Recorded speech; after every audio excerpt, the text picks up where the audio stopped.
US higher education के लिए F1 student visa के रूल्स बिल्कुल चेंज हो गए हैं, टोटली चेंज, वो भी अभी हाल ही में। जिससे ड्यूरेशन ऑफ स्टेटस यानी कि डी और एस का एक खात्मा, जिसे एंड पूरी तरीके से मान लीजिए हो चुका है।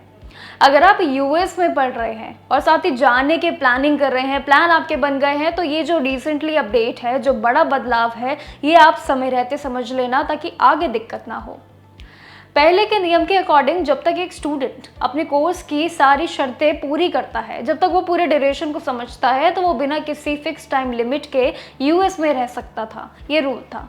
लेकिन नए रूल के तहत अब F1 स्टूडेंट वीज़ा पे आने वाले को यूएस में रहने के लिए सिर्फ 4 साल का ही फिक्स टाइम मिलेगा। अगर आपका कोर्स भी 4 साल के लंबे समय का है, तो पढ़ाई के बाद ओपीटी यानी कि ऑप्शनल प्रैक्टिकल ट्रेनिंग के तहत आपको काम करना चाहते हैं, तो यहाँ रूल समझने होंगे। आपको खुद DHS यानी कि डिपार्टमेंट ऑफ होमलैंड सिक्योरिटी से परमिशन लेकर एक्सटेंशन करवाना होगा। ये बहुत ज़रूरी एक नियम है, और जिसे रिजेक्ट कराने के आधार पर भी सरकार के पास ही आपको जाना होगा। ये रूल फेडरल रजिस्ट्रेशन के पब्लिश होने के बाद पूरे 60 दिन के अंदर भीतर ही लागू किया जाएगा। लेकिन बहुत से चीज़ें आपको समझनी होगी।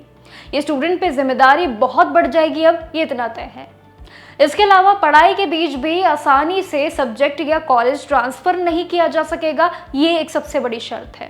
लेकिन एक कोर्सेज पूरा करने के बाद आपको ध्यान रखना है कि आप सिर्फ अगले लेवल की पढ़ाई जैसे कि बैचलर्स के बाद मास्टर, ये सभी पढ़ सकते हैं। लेकिन एक चीज़ और, लेवल की दूसरी जो डिग्री होगी, जैसे कि आपके मास्टर के बाद जो दूसरे मास्टर की डिग्री होगी, उसे लेने पे अब शायद रोक लगेगी।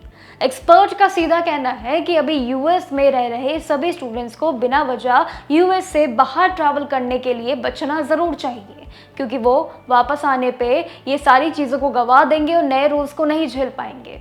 देश छोड़ने की विंडो भी उन्हें 60 दिन से घटा के अब सीधा 30 दिन तक कर दी गई है, जो कि काफ़ी शॉकिंग है। यानी कि 30 दिन कम होना ये बिल्कुल आसान नहीं है, ये बिल्कुल आम बात नहीं है। क्योंकि बाहर जाने की प्लानिंग आप बेशक कर लेते हैं, बट उसके रूल्स रेगुलेशन को समझना समय रहते बहुत ज़रूरी है, क्योंकि ये सारी चीज़ें कभी भी चेंज हो जाती है। और जब ये चेंज होती है तो उसमें लागू सिर्फ 1 या 2 दिन में ही किया जाता है, जो कि सबसे बड़ा चैलेंज होता है।